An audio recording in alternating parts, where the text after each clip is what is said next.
민주당 이재명 후보는 계엄 대통령을 탄핵하란 구호가 울려 퍼진 광화문 광장에서, 국민의힘 김문수 후보는 서민경제의 현장 가락시장에서, 또 개혁신당 이준석 후보는 호남산업의 상징 여수산단에서, 대선 후보들 오늘 이렇게 저마다 고심 끝에 고른 현장에서 공식 선거운동에 돌입했습니다. 주말 내내 후보 교체 홍역을 치른 국민의힘은 시간 안에 후보를 내긴 했지만 소동의 한 축이었던 한덕수 전 총리가 선거대책위원장 자리를 끝내 거절하는 바람에 뒤끝을 하는 채 출발했습니다. 저 소식 이승환 기자입니다. 무대에 오른 이재명 더불어민주당 대선 후보가 두 손을 번쩍 들어 보입니다. 입고 있던 정장 재킷을 선거운동 점퍼로 갈아입고 신발도 운동화로 바꿔 신습니다. 이 후보가 첫 유세지로 택한 곳은 시민들이 모여 윤석열 전 대통령 탄핵을 이끌어낸 광화문 청계광장이었습니다. 빛의 혁명을 시작한 이곳에서 첫 선거운동을 시작하는 의미를 남다르게 가슴에 새기겠습니다. 국민을 이기는 권력은 결코 없습니다. 맞습니까? 이 후보는 지난 대선 패배를 자신의 책임으로 돌리면서 지금은 유능하고 준비된 대통령이 필요하다고도 강조했습니다. 실패를 되풀이하지 않도록 더 지독하게 준비했습니다. 뼈아픈 패배의 책임자를 다시 일으켜주신 국민과 함께 그만큼 간절하고 절박한 모두의 열망을 한데 모아서 반드시 승리로 보답하겠습니다. 김문수 국민의힘 대선 후보는 새벽 5시 서울 가락시장에서 선거운동을 시작했습니다. 반대기 좀 해주십시오. 제가 열심히 잘 모시겠습니다. 예. 제가 시장 대통령이 될게요. 김 후보는 상인들과 함께 아침 식사로 순댓국을 먹은 뒤 민생 대통령, 경제 대통령이 되겠다고 약속했습니다. 어려움 속에서 힘들게 밤잠을 안 자고 지금 일하시는 여러분들의 땀과 노고가 반드시 열매를 맺을 수 있도록 저는 더 낮은 곳에서 뜨겁게 여러분들을 섬기는 그런 대통령이 되겠습니다. 이준석 개혁신당 대선 후보는 오늘 0시에 맞춰 전남 여수 국가산업단지를 찾았습니다. 24시간 내내 대한민국의 발전을 그리고 대한민국의 재도약을 걱정하는 그런 대통령이 되겠습니다. 이번 선거 정말 밤새도록 뛰면서 대한민국을 위한 해법을 찾는다는 저마다의 색깔을 담은 출정 식소. 22일간의 대선 레이스가 본격 막을 올렸습니다. JTBC 이승환입니다. 국민의힘에서 일어나는 모든 일을 지금부터 알려주시죠. 제가요? 네. 너무 많은 일이 일어나서. 아니, 우리 저기 이미 다 알려진 이 얘기는 이제 생략하고 워낙 많이 나왔어요. 기획자가 누구래요? 약간 일종의 친윤계의 어떤 생존 본능이 만들어낸 집단 지성 같은 게 있습니다. 집단 지성. 네, 무슨 이제 지성이라니 꼭 이제 그 스마트한 것만이 지성은 아니거든요. 이제 뭐 누구나 지성은 가지고 있으니까. 근데 어쨌든 이 친윤계들이 어쨌든 살아남기 위해서 무조건 한덕수를 내보내야 하고 한덕수를 내세우기 위한 어떤 일종의 중간 다리로서 김문수를 밀어갖고 만들었던 건데, 김문수 후보가 이제 지금 더 이상 AI처럼 자동 사냥을 하는 게 아니라 이제 알아서 내가 판단해서 움직일 거야 라고 하니까 이거 갈아야겠는데 라는 게 발동을 한 거잖아요. 근데 쉽지 않은 상황에서 당연히 좀 협의가 잘 될 거라고 생각을 했는데 안 되다 보니까 이제 결국 막판에 무리수를 두면서 난 건데, 비대위 내에서도 조금 이견이 있었던 것으로 들립니다. 보면은 뭐 기사 나온 걸 보면은 김용태 지금 지명자 정도만 반대라고 나옵니다. 찬성을 했다고 하는데 사실은 그 전부터 좀 기류가 있었거든요. 당연한 수순으로 김문수 후보는 사퇴를 하는 거고, 당연히 국민의힘 간판으로 이번에 뛰는 선수는 한덕수다라는 일종의 컨센서스가 있었는데 그게 틀어지면서 이걸 무조건 퍼즐 맞추려고 하다 보니 그런 말도 안 되는 일들이 주말에 있었던 거죠. 친윤이 한두 명이 아니잖아요. 그렇죠. 친윤 호소인들도 있고 친윤 중에 약간 좀 찐윤도 있고 약간 그렇지 않습니까? 그중에 페이퍼 작성하고 이런 사람 혹시 누구다 이런 얘기 안 들어요? 페이퍼까지 모르겠지만 아무튼 이게 누구 머리에서 나온 거란 이야기가 있긴 있죠. 아, 그래요? 있긴 있죠. 누군데요? 원래 항상 이런 일 할 때마다 이름 나오는 분 있지 않습니까? 약간 행동대장 같은 분. 그래서 저는 그분 이름을 들어가지고 전혀 모르겠는데 누구를 얘기하는 거예요? 혹시 김은지 기자는 아세요? 확인하지 못해서 이름을 정확히 말 못하시는 것 같긴 한데요. 여튼 그 모든 가장 이제 그럼 이니셜만. 이니셜이요? 이니셜 아니 싼 건 말고 저기 항상 친윤계 하면 이름 나오는 분 있잖아요. 약간 LL. L? 네. L? L? 네. L. 예. 맞아요? 김문지 기자? 전 잘 모르겠습니다. 실제로 몰라서 모른다라는 말씀을 드리는 거고요. 여튼 이 모든 거의 뒷배에는 윤석열 전 대통령이 있다라고 하는 게 홍준표 전 후보가 폭로한 내용이잖아요. 본인이 하루아침에 얼굴을 바꿔가지고 도와주겠다고 했던 의원들이 다음날 보면 김문수 캠프에 가 있고 근데 그런 김문수조차도 당했다라는 취지의 이야기를 하고 있는 것이니까요. 거기에 윤석열 전 대통령 이름을 정확하게 박아가지고 직격을 하고 있기 때문에 이 모든 기획자에는 윤석열이라는 이름 빼놓을 수가 없죠. 그럼 Y지. 그건 L이 아니라.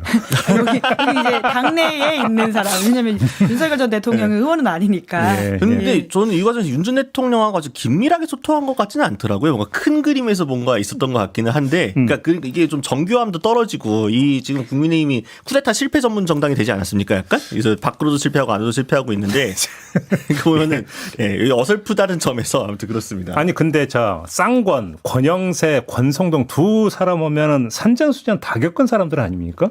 그렇게 봐야 되는 거죠. 네? 긍정적이든 부정적이든. 그렇죠. 네. 그러면 그러니까 두 쌍권이 동시에 잘못 읽은 거잖아요. 오판한 거잖아요. 어느 지점에서 뭐 어떻게 오판할 수 있었을까요? 아니 제일 큰 거는 이렇게 해도 당원 투표에서 가결되겠지라고 생각하기 제일 큰 오판인 역시 거죠. 그거잖아요. 오판 그렇죠. 지점은. 네. 네. 그러니까 당원기를 전혀 못 읽었다는 얘기가 되는 거죠.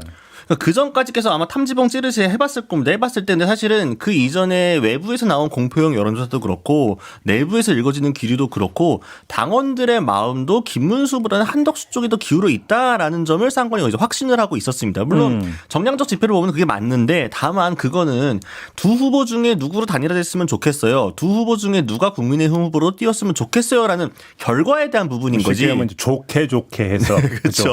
네, 그런 거였는데 과정을 이렇게 어거지로 뭐 말도 안 되게 우악스럽게 반민주적으로 하는 것도 다 무조건 오케이라고 할 정도는 아니었던 건데 그러다 보니까 당장 이 사건이 벌어지고 나서 친한계에서 반발을 한다라든가 주요 경선 후보들이 모두 이게 갑자기 친윤과 비윤이 대동단결해가지고 모든 경선 후보들이 한 목소리로 이건 아니다라고 하잖아요. 그 후보들이 다 지역 당협이든 지지층이든 지분을 갖고 있는 사람들입니다. 그 사람들이 협조를 안 해주는데 당원 투표에서 무난하게 통과할 거다. 이거 자체가 발상이 틀려먹은 거죠. 그러니까 당원을 우습게 여긴 거죠. 자기가 이렇게 하라고 하면 이렇게 하는 존재로 거수기 정도로 이해하고 있었다라고 하는 것이 저는 이번 쿠데타 여러 가지 국면들을 지나오면서 보였던 동시적인 장면이라고 생각을 하는데요. 한국사 엘리트 수준은 너무 낮고 그리고는 일반 민도는 되게 높다. 그러니까 결국은 민도가 높은 사람들이 아무리 한덕수가 단일화가 돼야 된다는 지지가 높았다고 하더라도 이런 방식은 아니다라고 하는 것이 결국은 주말 사이에 일어났던 당심이라고 봐야 될 것 같거든요. 네. 그러니까 민심만이 아니라 당심도 결국 민심에 수렴할 수밖에 없고요. 절차적인 문제에 있어가지고 이 정도까지 하는 것은 도저히 용납 불가능하다라고 하는 것이 이번에 드러난 모습인 것이죠. 그러니까 국민의힘은 모르겠고 당원의 힘은 확인됐다. 뭐 이런 얘기가 되는 건가요? 그렇죠. 네. 네. 아무튼 그래서 이제 해서 결국은 김문수 후보가 당의 후보로 등록까지 됐습니다. 그러면 당은 이제 김문수 후보에게 접수가 된 겁니까? 아닙니까? 아니죠. 왜 또 아닙니까? 왜냐하면은 얘기하지만 지금은 당장 선거를 뛰어야 되니까 같이 이제 화합하는 모양새도 만들고 김문수 후보도 큰절하고 권성동 원내대표도 뭐 이제 우여곡절은 다 치워두고 갑시다라고 해서 대구도 내려가고 같이 손도 잡고 퍼포먼스는 하지 않습니까? 하지만 제가 저번에도 말씀드렸죠. LG의 이제 심수창 조인서 두 선수가 이제 이 껴안고 이렇게 했던 그것과 사진이 비슷한 것처럼 그냥 겉포장에 당장에 지금 이 선거를 앞두고 이렇게 설기게 엉겨 붙은 것뿐이고 선거가 끝나고 나면 당권을 두고선 주도권을 두고선 치열한 다툼이 있을 수밖에 없습니다. 지금 친윤계에서도 김문수 후보가 마음에 들어가고 지금 지원해주고 있는 게 아니거든요. 그리고 심지어 김문수 후보가 당선될 거라고 생각하는 친윤은 거의 없습니다. 네, 실질적으로 국민의힘 내부에서도 물어봤을 때 그래서 이렇게 하면 돼요? 안 되지. 안 되는 걸 알면서도 지금 하고 있는 거예요. 못 먹어도 고 약간 이런 심정인 거기 때문에 이 사람들 입장에서는 당연히 이후에 대선에서 패배하고 난 뒤에 시나리오들을 그리고 있는 상황이란 말입니다. 그 말은 김문수 후보가 지금 이대로 쭉 가서 당권도 장악하고 당의 주류로 올라서 가지고 계속 영향력을 행사한다? 이건 사실 친윤계가 용납하기가 좀 어려운 부분이거든요. 아마 선거가 끝나는 직후에 또 다른 쿠데타가 있을 수 있다. 교체 시도가 있을 그 것이다. 맥락에서 좀 짚어야 되는 게 권성동 원내대표의 자리 보전인데 그걸 어떻게 읽어야 되는 겁니까? 네, 우선 여러 가지 서로의 이해관계가 맞닿아 있는 모습으로 보이긴 하는데요. 우선 뭐 김문수 후보가 당무 우선권 가지고 있기 때문에 마음 먹었으면 나가라고 할 수 있는 상황이었을 겁니다. 근데 그렇게까지 이제 확장을 하기에는 지금의 남아있는 선거 기간이 너무 짧고 그리고는 보수 유권자들이라도 뭉쳐가지고는 어느 정도 득표를 해야 된다라고 하는 과제가 있는 게 사실이거든요. 친윤의 협조가 필요했다라는 예, 거고. 그러니까 전략적 제휴라고 하는 걸 텐데요. 뭐 좋게 말하면 5월 동주일 것이고 하지만 사실 전형적인 정치인들이 앞에서 웃고 뒤에서 칼 찌르고 있는 모습이라고 하는 게 아까 곽우신 기자가 설명 설명해 줬던 딱 그 장면일 것으로 보이는데요. 딱 선거 지나면 어떤 식으로 돌변할지에 대해서는 너무나 잘 보인다라는 생각이 들고요. 김문수 후보조차 이걸 모르지 않을 것이다. 그래서 지금에 하는 이 모든 행보들은 각자의 권력을 어떻게 다지고 있느냐에 집중되어 있는 것이지 선거를 이길 싸움을 하는 건 아니다라고 봐야 될 것 같은데요. 어제만 하더라도 선거에서 첫 이제 유세이지 않았습니까? 보통 기자들이 공식 선거 운동에서의 첫 장소를 어디로 가는지를 굉장히 의미를 부여하면서 따라다니기도 하고 보도를 하기도 하는데요. 어제 김문수 후보 같은 경우에는 가락시장에 갔다가 대구 서문시장을 갔단 말이죠. 이것이 주는 메시지라고 하는 것이 우선 집도끼 다지기도 너무 바쁘다라고 하는 것을 봐야 될 것 같습니다. 그러면 권성동 원내대표는 본인은 지금 그 자리 보전하고 싶어 하는 걸까요? 억지로 하고 있는 걸까요? 뭐 권성동 원내대표 속마음으로는 조금 물러서고 싶은 생각도 있지 않았을까요? 그래야 그러니까. 책임론에서 벗어날 수 있으니까 선거 끝나고 나서. 네, 근데 어쨌든 김문수 후보 입장에서는 지금 고향의 손이라도 빌려야 되는 상황이기 때문에 찬밥도 한박 가렸을 것 같거든요.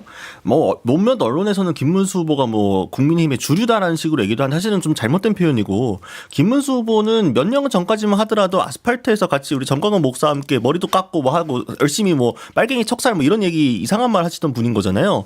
국민의힘에서 이용할 만큼 이용은 했지만 주류로서는 밀려난 지 한참 된 사람이었습니다. 그렇기 때문에 지금 김문수 후보도 당내 세력이 없어요. 선대위 그 전에 선거 대책이 꾸릴 때도 캠프 꾸릴 때도 대부분이 원외 였고 원내에서 이제 친윤계 일부 지원을 받는 정도였던 거거든요. 결국 김문수 후보도 자생력이 없는 후보입니다. 당내에 세력도 없고 개파가 있는 것도 아니고 친윤계의 힘을 빌리지 않고서는 선거를 뛸 수 없는 상황이기 때문에 지금 권영세가 나간 상황에서 권성동마저 자른다. 마땅히 앉힐 사람도 없고 그런다고 해서 의원들에게 도움을 받기도 어렵고 그런 상황들을 고려해서 그냥 일종의 전략적 연합인 거죠. 제휴인 거죠.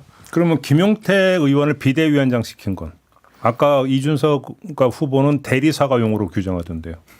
지금 이미 대리사과를 한 모습을 보이기도 하고 있고 예. 그런 지점에서는 좋게 평가하기는 어려운 지점이 있어 보이는데요.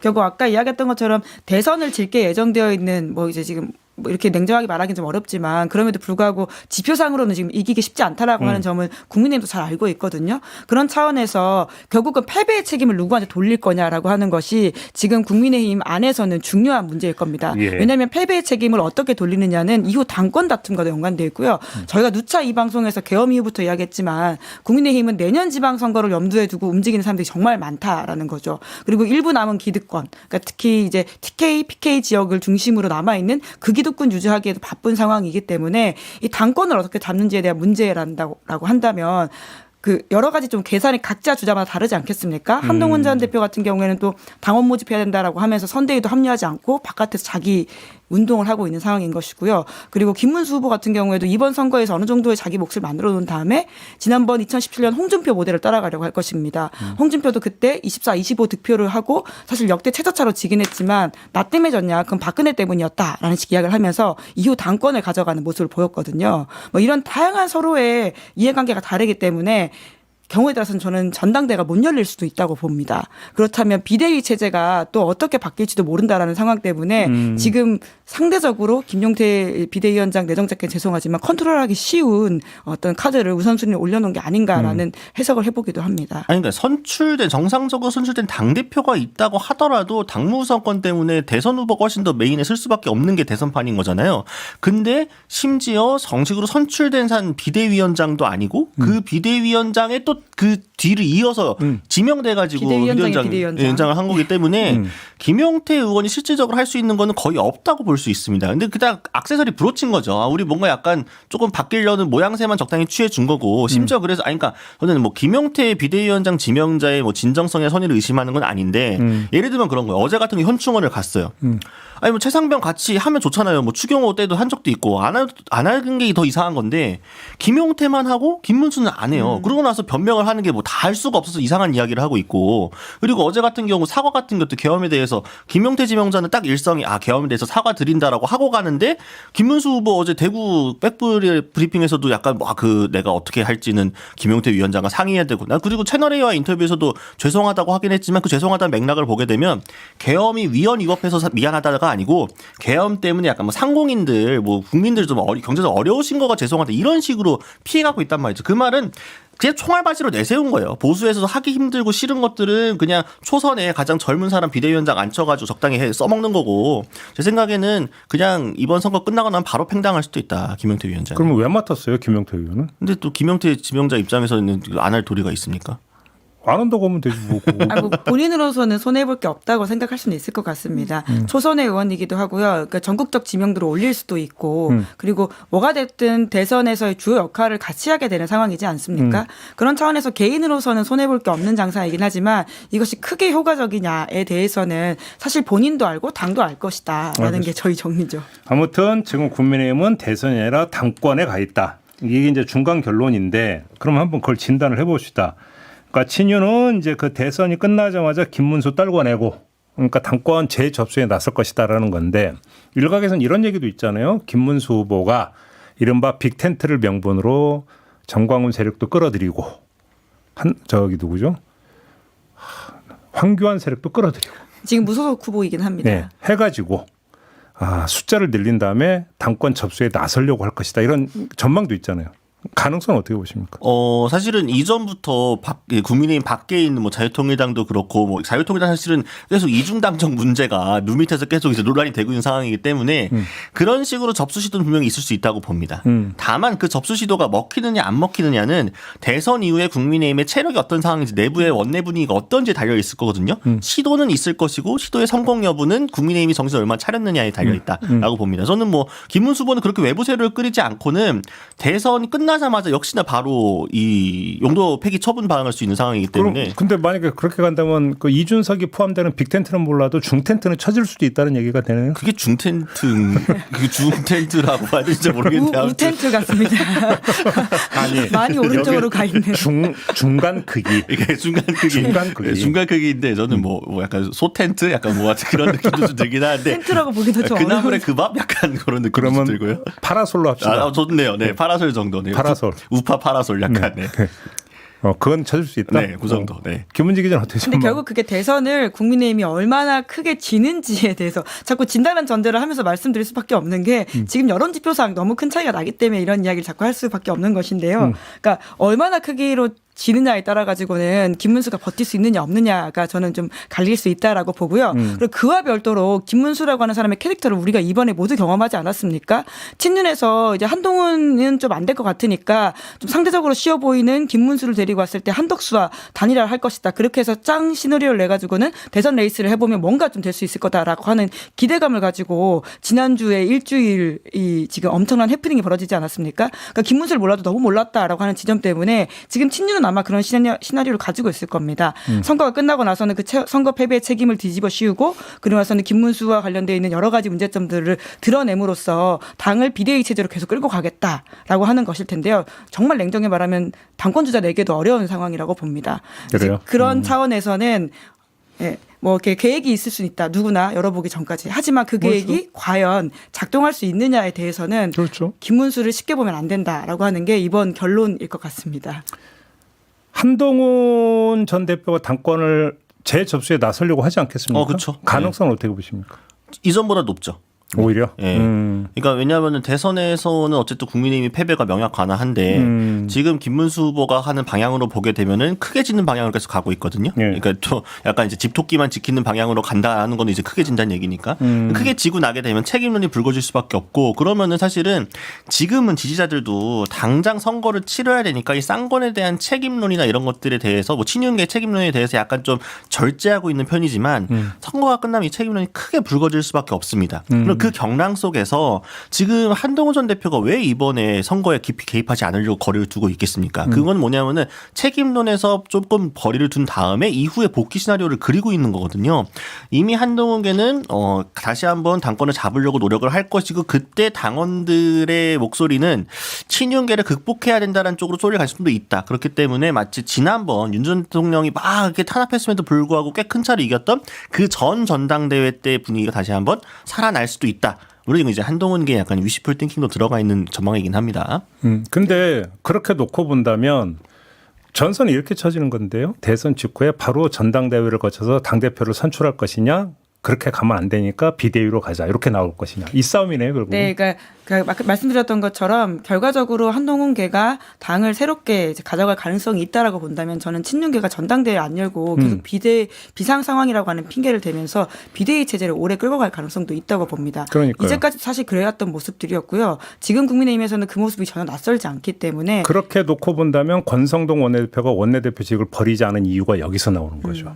왜 그러냐면 대선이 끝나는 순간에 대선 후보는 자격은 이제 상실되는 거고 그러면 결국은 당 대표를 겸하는 거 원내대표가 되는 거잖아요. 이 포석이잖아요. 그러면. 지금도 거단 대행이니까 사실상. 그러니까요. 네. 정리하면 그렇게 되는 거죠. 그러니까 원내대표직을 버리지 않은 이유는 거기에 있는 거죠. 비대위원장 후보도 지명할 수 있죠. 그러니까요. 네. 바로 그걸 놓고 그래서 순간의 굴욕은 참겠다. 뭐 이런 거 아닌가요? 권성동 원내대표는? 근데 이제 김문수 후보가 생각보다 만만치 않는 사람이라는 게 이번에 드러나지 않았습니까? 네. 이 정도의 계획을 김문수 후보 쪽에서 과연 모르고 있을까에 대해서도 한번 대선 이후가 더 수렁일 가능성 그리고 더 어떤 집안 싸움이 크게 벌어질 가능성에 대해서는 사실 잘 되면 다 좋거든요. 근데 안 되면 그때부터 서로가 싸우기 시작합니다. 그러면서 그 아주 작은 걸 가지고 싸우기 시작하는 싸움이라고 하는 게 얼마나 좀 치열하고 치졸하고 더 바닥인지는 좀 지나보면 알겠죠. 이렇게 그림을 그려놓고 보면 지금 숨은 그림이 김문수 후보가 이제 그 박대출 의원을 사무총장으로 임명을 하지 않았습니까?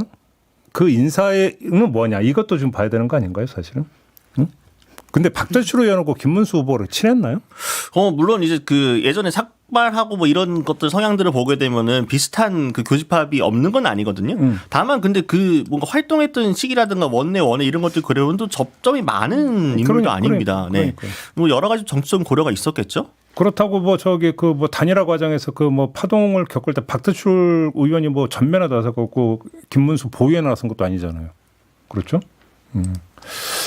그 맥락이 뭔지 저는 오히려 이제 그게 더 이제 궁금하던데. 박대출 의원이 사무총장이야? 왜? 뭐 이 생각이 좀 들었었거든요. 알겠고요. 아무튼 그렇게 놓고는 당권 싸움이다. 그러면 당권 싸움은 바로 전당대회 직행이냐 비대위로 우회냐. 결국 이 싸움이 될 가능성이 높다. 이렇게 정리를 하면 될 것 같네요.